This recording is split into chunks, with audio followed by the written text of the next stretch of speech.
સુરત ખાતે આમ આદમી પાર્ટીના ચૂંટાયેલા પ્રતિનિધિઓ સાથે પોલીસ દ્વારા થયેલા કથિત દુર્વ્યવહાર અને મારામારીની ઘટનાને પગલે રાજકીય વાતાવરણ ગરમાયું છે।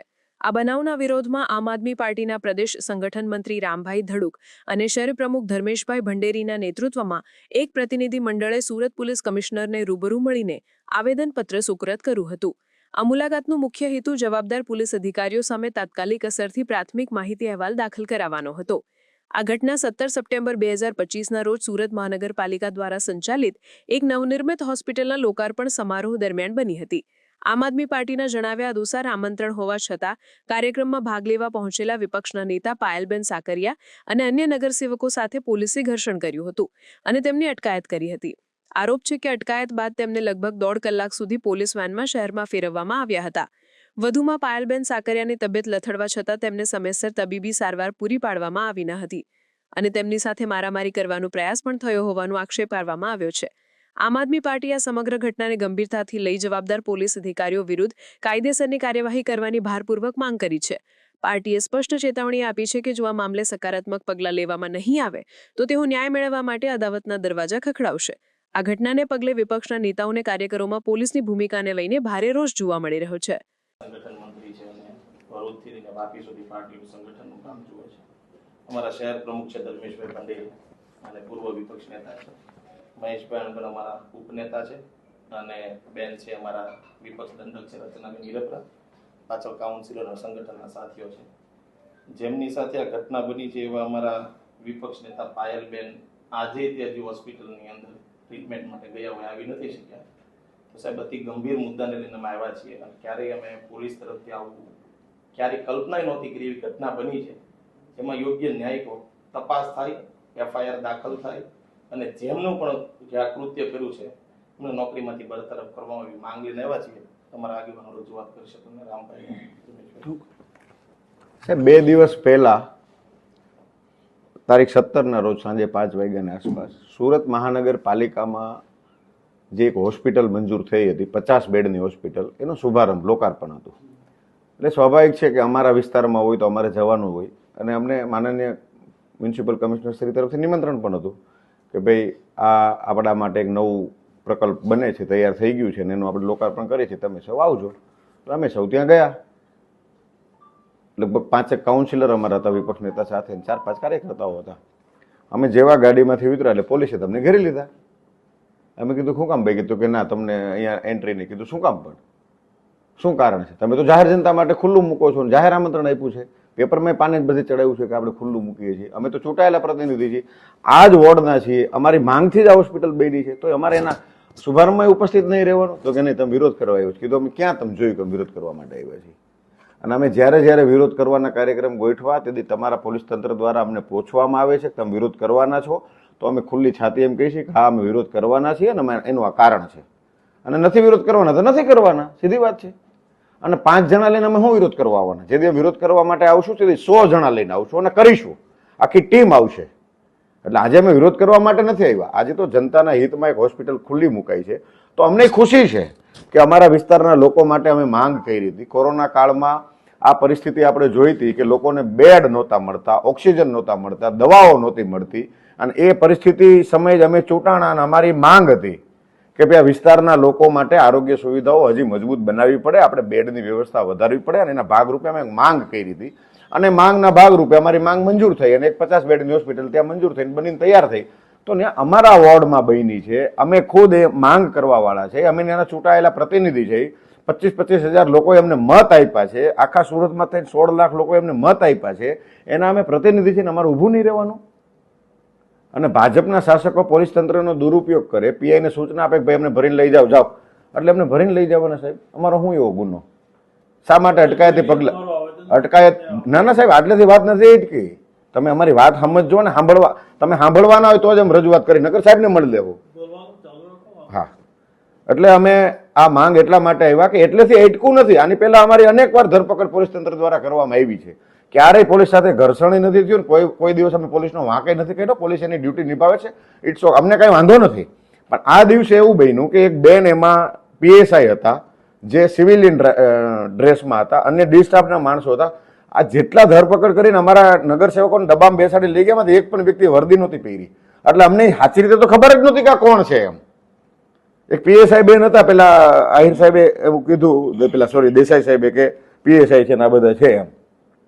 તો અંદર અમારા કોર્પોરેટર સાથે મારામારી કરવામાં આવી પોલીસ દ્વારા. શું કારણ? મારામારી કરવામાં આવી. અમારા વિપક્ષ નેતાને દંડકને બેને વાગી ગયું. વિપક્ષ નેતાએ એમ કીધું કે ભાઈ મને પેટમાં વાગી ગયું છે, ઉલટી થાય છે, તમે મને 108 બોલાવો અથવા મને હોસ્પિટલ લઈ જાઓ, મારે જવું પડશે.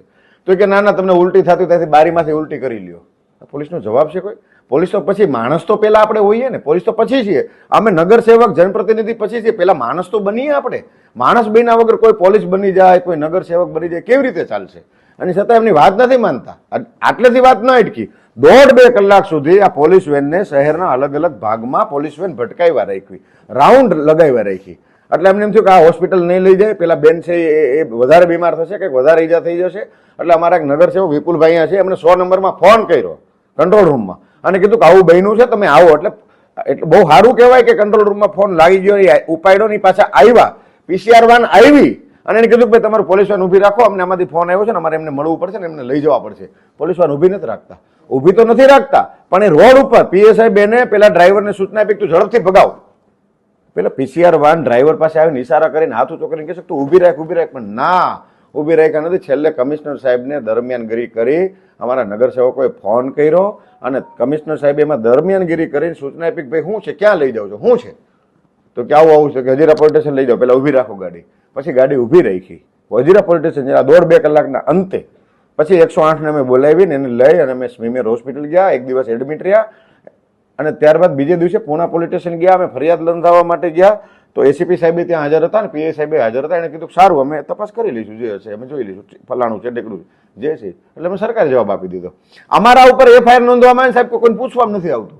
એક ગ્લાસ પાણીનો ગ્લાસ કે તમે અંદર મારી નાખવાનો હુમલો કર્યો છે એમ કરીને અમારા ધારાસભ્ય ઉપર તરત એફઆઈઆર થઈ જાય છે અને અમારા માટે અમારા ઉપર હુમલો કોઈ કરે છે તો સાહેબ પોલીસ તંત્રના સંદર્ભ આપીએ છીએ અને દરેક જગ્યાએ સાહેબ આ મેં તમને જે વાત કરી છે સાહેબ એ બધી વાત આમાં અક્ષરશઃ લખી છે અને અમારે તો સાહેબને જ મળવું હતું કે અમે સાહેબને જ મળીને ડાયરેક્ટ રજૂઆત કરી દઈએ કે ભાઈ આ બાબતે એમના ઉપર કાયદેસર કાર્યવાહી કરવામાં આવે. આ પહેલી ઘટના નથી સાહેબ. થોડાક 10-15 દિવસ પહેલા આ જ પીએસઆઈ બેન દ્વારા કોઈક સમાજના કોઈક અન્ય લોકો સાથે કંઈક પોલીસ તંત્રની ડ્યુટીના ભાગરૂપે કંઈક ગયા છે અને મારામારી કરીને પેલાનો હાથ ભાંગી નાખ્યો હતો. તો પોલીસ તંત્રનું આ થોડું કામ છે અને એમાં સમાધાન થયું હતું. આ 15-20 દિવસ પહેલાની ઘટના છે. પોલીસ સંદેશો શું આપવા માંગે છે? સમાજમાં એવો સંદેશો આપવા માંગે છે ગુંડા ભલે મરી ગયા, અમે છીએ, અમે તમારા હાથ ભાંગી નાખશું, અમે તમને મારશું, એવો સંદેશો પોલીસ આપવા માંગે છે? આજે ચૂંટાયેલા જનપ્રતિનિધિ ઉપર જે મુદ્દા છે આવેદનપત્ર આપ્યું એના ઉપર અમે તપાસ કરી લઈશું.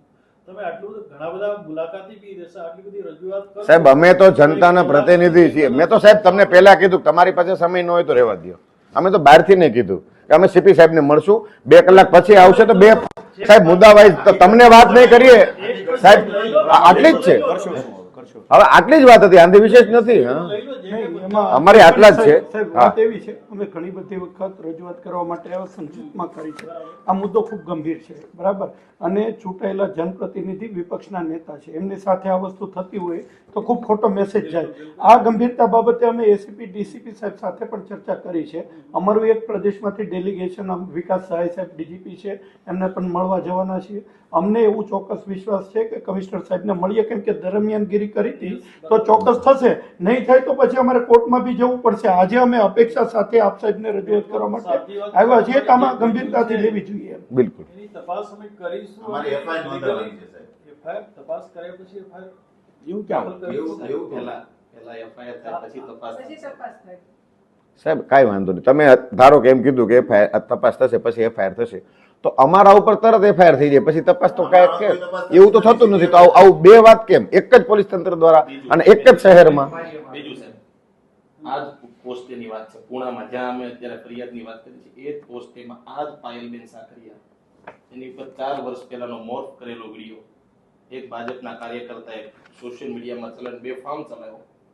એ બેન રોઈને સોશિયલ મીડિયાની અંદર ગુહાર લગાવે છે, પોલીસ મારું કંઈક વિચારે, મને રક્ષણ અપાવો, મને બચાવો, મારી આબરૂ કોઈ કાઢે છે. આ જ સુરતની પોલીસે તમાશો જોયો, કોઈ કઈ કર્યું નથી.